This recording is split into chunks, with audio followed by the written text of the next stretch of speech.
If you're losing in life, it's not bad luck. It's bad positioning. And the world has no obligation to fix that for you. This isn't about morality. It's about ecology.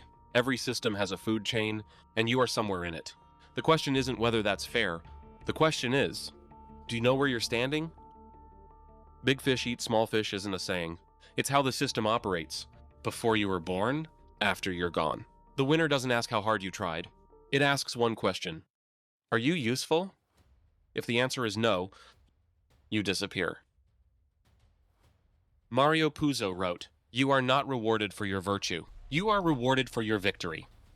That's not the advice of a criminal. That's a cold description of how the score gets kept. You think someone will love you just because you're a good person? That's not how it works. If you don't have value, you are the safe option, not the choice. You think if you just work hard enough, someone will notice? A guy who's skilled but invisible will always lose to a guy who's average, but knows how to build leverage. Always. The person with power decides who's right, not the person who actually did the right thing. And you know what the worst part is? Most guys figure this out, and then they complain about it. They blame the economy. They blame their upbringing. They blame the system. They call it injustice. Because admitting the truth would require them to change. Because change is harder than complaining. I know this because I've been there. I walked into the financial markets during COVID, convinced I had something. The market crashed, and instead of cutting the loss, I froze. Not because I didn't know the rule, because I couldn't handle what following the rule would mean. I lost because I walked in without knowing how to manage risk, and without knowing how to manage emotion, fear, hope.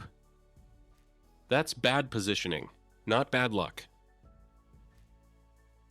You walked into a game where other people already have money, already have connections, already have information. What do you have? The belief that trying hard is enough. It's not. It never was. Effort is the minimum requirement to play, not a guarantee to win. If you step into a fight against someone who outweighs you by 50 pounds, has 10 more years of experience, and knows the terrain while you don't, what happens to you isn't injustice. It's the predictable result of a bad decision.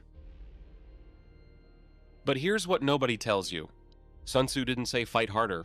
He said, know the enemy, know yourself.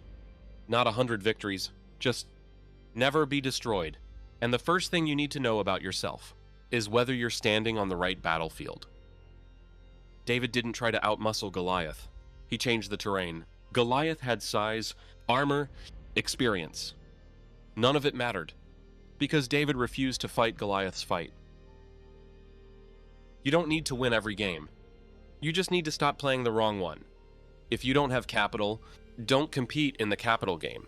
If you don't have a network, don't stand in a fight where network decides everything. They have resources, you have speed. They own the large market, you dominate a small niche. But that niche is yours. This isn't giving up.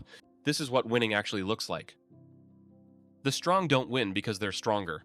They win because they choose the right game and force everyone else to play in it. The big fish doesn't eat you because it hates you. It eats you because you're standing in exactly the right place to be eaten. The question isn't whether the world is fair. The question is, how much longer are you going to stand there?